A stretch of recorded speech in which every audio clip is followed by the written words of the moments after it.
The screams of dying Zorgon soldiers echoed across the blood-soaked battlefield as human marines decimated their forces with ruthless efficiency, revealing the true reason the Galactic Council banned humans from interstellar conflicts. Vortis, a Draconis diplomat, sprinted through the bustling spaceport on the Council's capital planet. He had to deliver an urgent message about the war between the Draconis Empire and Zorgon Confederacy.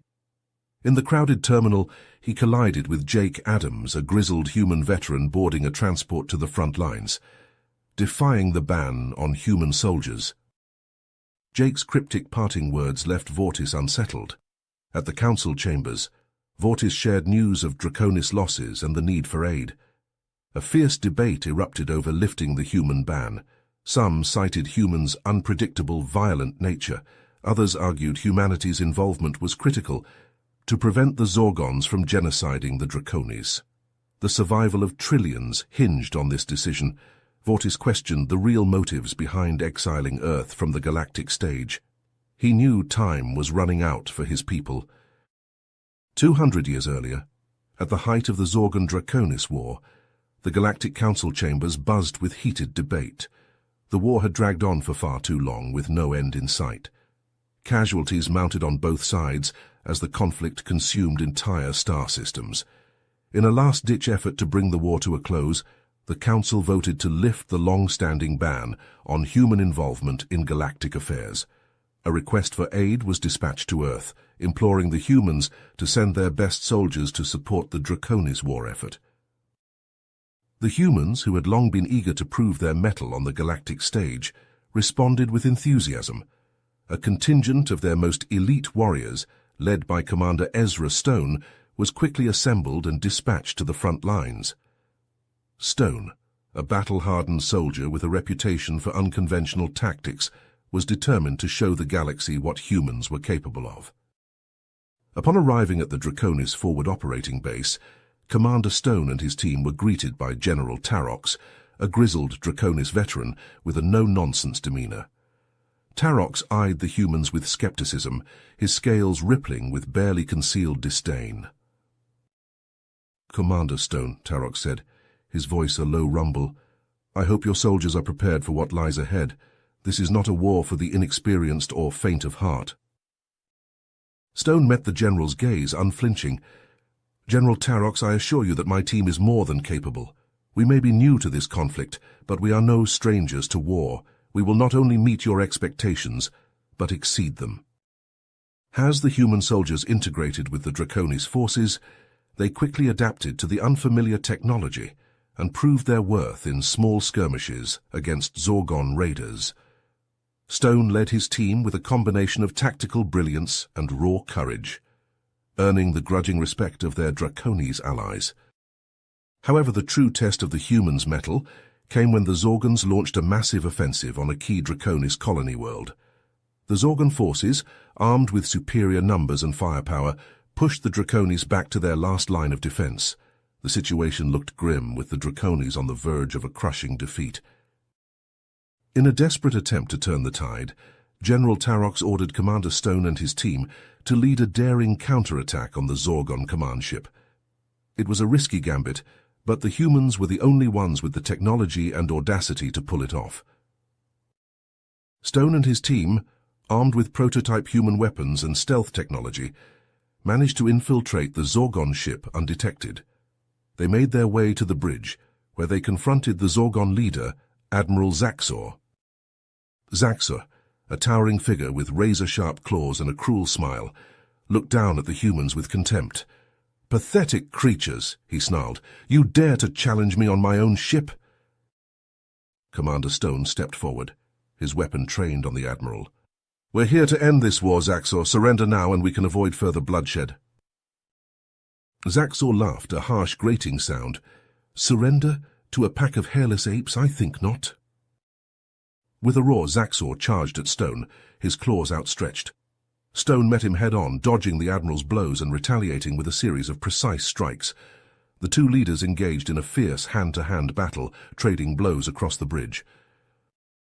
In the end, it was Stone who emerged victorious.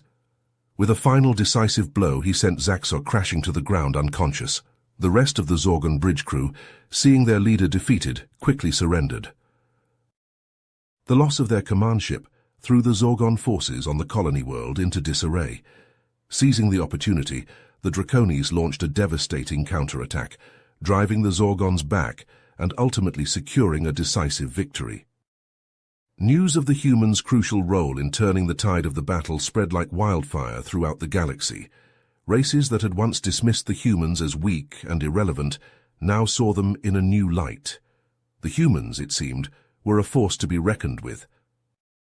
Vortis sat hunched over his desk, datapads and holographic displays scattered before him. The soft glow of the screens illuminated his scaled features as he pored over the classified documents he had managed to uncover. His mind raced with questions about the humans' involvement in the Zorgon Draconis War, and he was determined to find answers. As he delved deeper into the archives, a disturbing pattern began to emerge. In the battles following the humans' initial victory, the Draconis forces had undergone a chilling transformation. Gone were the honorable warriors who adhered to the galactic laws of warfare. In their place stood soldiers who embraced brutality and ruthlessness. Reports from the front lines painted a grim picture. Draconis troops, once known for their restraint, now employed banned weapons that caused unimaginable suffering. Civilian populations, previously off-limits, became targets of indiscriminate attacks. Zorgon prisoners, who should have been treated with dignity, were subjected to torture and degradation. Vortis felt a growing sense of unease as he uncovered evidence suggesting that the humans, particularly Commander Stone and his team, had actively encouraged and participated in these atrocities. The very soldiers who had been hailed as heroes for turning the tide of the war now stood accused of war crimes. As the conflict progressed, the Draconis began to rely heavily on the humans' tactics, adopting their aggressive strategies and disregarding the consequences. Victory after victory was achieved, but at a terrible cost. The Draconis Empire, once a beacon of honor and justice, became synonymous with cruelty and brutality. Vortis leaned back in his chair, his mind reeling from the revelations. He had always wondered why the Galactic Council had chosen to ban human involvement in future conflicts. But now he understood. The humans' influence had corrupted the Draconis, leading them down a dark and twisted path. A blinking light on one of the datapads caught Vortis's attention. It was a highly encrypted file, buried deep within the archives. With trembling claws, he accessed the file and found himself staring at a recorded conversation between Commander Stone and General Tarox. The holographic figures flickered to life, and Vortis watched as Stone leaned in close to Tarox, his voice low and intense. "General, we have the Zorgons on the run. Now is the time to strike a decisive blow. We must annihilate them completely, wipe them from the face of the galaxy. It's the only way to ensure lasting peace." Tarox shifted uncomfortably, his scales rippling with unease. "Commander, what you're suggesting goes against everything we stand for. It's genocide." Stone's eyes narrowed. "It's what needs to be done. The Zorgons will never stop fighting unless we eliminate them, every last one of them." Tarox sighed heavily, his shoulders slumping. "I'll consider your proposal, Commander, but I have my reservations." The recording ended abruptly, leaving Vortis stunned. The implications were staggering. If Stone had convinced Tarox to go through with the plan, the entire Zorgon race could have been wiped out. Vortis knew he couldn't stop now. He had to uncover the full truth behind the humans' actions during the war. With renewed determination, he began to compile a list of surviving members of Stone's team and General Tarox himself. He would track them down one by one and piece together the events that had transpired. As he worked, a nagging thought lingered in the back of his mind. If the humans had been capable of such atrocities in the past, what would happen if they were allowed to intervene in the current conflict? The stakes were higher than ever, and Vortis feared that history might repeat itself. Vortis stepped out of his shuttle onto the dusty surface of the remote planet, his eyes scanning the desolate landscape. The coordinates he had obtained led him to this forsaken world, where former Lieutenant Marcus Reed had chosen to hide from his past. Vortis approached the small, nondescript dwelling that stood as the only sign of civilization amidst the barren terrain. He knocked on the door, the metallic sound echoing in the stillness. After a long moment, the door creaked open, revealing a haggard human face. Reed's eyes widened in recognition of Vortis's Draconis features, and he quickly attempted to slam the door shut. Vortis wedged his foot in the doorway. "Wait, Lieutenant Reed, I'm not here to harm you. I need to talk to you about the Zorgon-Draconis War." Reed hesitated, his gaze darting around nervously. "I don't know what you're talking about. Leave me alone." "Please," Vortis persisted, his voice calm but firm. "I've come a long way to find you. I know you were part of Commander Stone's team. I need to know the truth about what happened during the war." Reed's shoulders sagged and he stepped aside, allowing Vortis to enter. The small dwelling was sparse with only the bare essentials. Reed motioned for Vortis to sit at a rickety table. "Why do you want to know about the war?" Reed asked, his voice heavy with weariness. "It's ancient history." Vortis leaned forward, his eyes locked on Reed's. "Because I believe the truth has been buried for too long. I've uncovered evidence that suggests the humans' actions during the war were not entirely honorable." Reed let out a bitter laugh. "Honorable? No, there was nothing honorable about what we did." He took a deep breath, as if steeling himself to confront the demons of his past. "Commander Stone's team wasn't acting under the official orders of the Earth government. We were part of a rogue faction within the military, a group called Humanity First. They believed that humans should dominate the galaxy, no matter the cost." Vortis listened intently as Reed recounted the indoctrination process, how he and his fellow soldiers were fed a steady diet of propaganda and rhetoric about human superiority. Stone, it seemed, was one of the movement's most ardent supporters. "As the war went on, we started carrying out missions that went beyond the scope of normal military operations," Reed confessed, his voice trembling. "We used biological weapons against Zorgon colonies, wiping out entire populations. We destroyed civilian targets, all in the name of asserting human dominance." Vortis felt a chill run down his spine at the revelation. "And General Tarox? Did he know about these atrocities?" Reed shook his head. "I don't think he knew the full extent of it, but he must have had suspicions. We were getting results, and that's all that mattered to him." "What made you leave?" Vortis asked, his voice softening. "I couldn't live with myself anymore," Reed admitted, his eyes haunted. "The things we did, they haunt me every day. I deserted the team and went into hiding, terrified that either Humanity First or the Galactic authorities would find me." Vortis reached out and placed a hand on Reed's shoulder. "Thank you for telling me this. I know it couldn't have been easy." Armed with this new information, Vortis set out to confront General Tarox. He tracked the retired general to a remote Draconis outpost, a place where Tarox had exiled himself after the war. Vortis found Tarox sitting in a dimly lit room, staring out at the stars. He cleared his throat, announcing his presence. Tarox turned, his eyes widening in surprise. "Vortis, what brings you to this forgotten corner of the galaxy?" Vortis stepped forward, his expression grim. "I know about the atrocities committed by the humans during the war, General. I spoke with Lieutenant Reed." Tarox's face paled, and he sagged into his chair.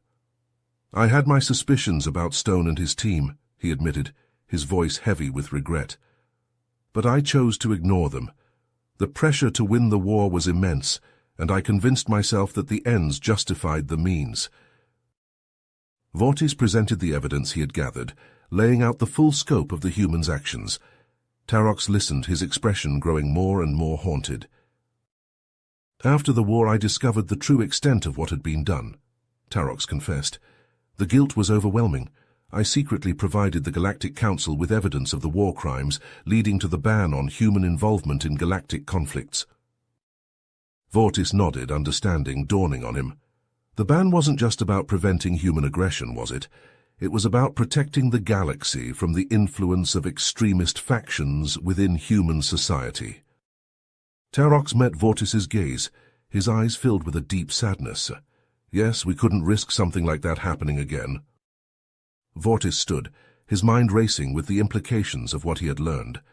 He knew he had to present his findings to the Galactic Council to ensure that the truth about the humans' role in the Zorgon Draconis War was finally brought to light. As he left the outpost, Vortis couldn't shake the feeling that this was just the beginning. The galaxy stood on the brink of another conflict, and the decisions made in the coming days would shape the future for generations to come. Vortis paced back and forth in his quarters, his mind racing with the weight of the evidence he had gathered. The true extent of the humans' actions during the Zorgon Draconis War weighed heavily on his shoulders. He knew that presenting this information to the Galactic Council would be a turning point, not just for himself, but for the entire galaxy. A sudden knock at the door pulled him from his thoughts. Vortis opened it to find Jake Adams standing before him, still dressed in his military fatigues. "We need to talk," Adams said, his voice low and urgent. Vortis stepped aside, allowing Adams to enter. "What brings you here, soldier?" he asked, eyeing the human warily. Adams took a deep breath. "I'm not just a soldier. I'm part of a secret organization within the human military, dedicated to exposing the truth about the Humanity First movement and the atrocities they committed during the war." Vortis's eyes widened. "You mean you've been investigating this as well?" Adams nodded. "We've been working tirelessly to gather evidence to bring the truth to light, and now with what you've uncovered, we believe it's time for the galaxy to know." The two spent hours poring over the combined evidence, piecing together a damning picture of the Humanity First movement's actions, the use of banned weapons, the targeting of civilians, the torture of prisoners. It was all laid bare. As they stood before the Galactic Council, Vortis could feel the tension in the room. Representatives from countless worlds watched as he and Adams presented their findings. The evidence was irrefutable. Chaos erupted in the council chambers. Representatives shouted over one another, some expressing outrage at the humans' actions, others demanding an immediate re-evaluation of the ban on human involvement in galactic affairs. In the midst of the uproar, a stunning development emerged. The Earth government, having been informed of the situation, publicly acknowledged the actions of the Humanity First movement. The Earth President addressed the Council. "We take full responsibility for the atrocities committed during the war," she said, her voice heavy with regret. "We pledge to take immediate action against the remnants of the Humanity First movement and to ensure that such a tragedy never happens again." The Council fell silent, stunned by the admission. Vortis watched as the representatives debated amongst themselves, weighing the Earth government's words against the evidence presented. In the end, the Council reached a decision. "While we appreciate the Earth government's gesture," the Council spokesperson announced, "we believe it is necessary to maintain the ban on human involvement in galactic conflicts. Humanity must confront and address the extremist elements within its own society, before being allowed to participate in galactic affairs once more." Vortis felt a mix of emotions as he left the council chambers. Disappointment, yes, but also understanding. He knew that change would not come easily, that the scars left by the war ran deep. Adams approached him, placing a hand on his shoulder. "Thank you," he said, "for everything you've done to bring the truth to light." Vortis met his gaze. "What will you do now?" "Continue the fight," Adams replied, a determined glint in his eye. "We won't rest until the Humanity First movement is rooted out and their influence is gone for good." As Vortis watched Adams walk away, he couldn't help but reflect on the long road ahead. The Zorgon Draconis War had left a legacy of pain and mistrust, one that would take time to heal. But he held on to the hope that one day, humans and the other races of the galaxy would find a way to work together in true harmony, guided by the lessons of the past. You have reached the end of the story. If you enjoyed this story and want to support us, please leave a like and subscribe to our channel, and for every comment that says 88, I will heart every single one of them. Thank you for your time.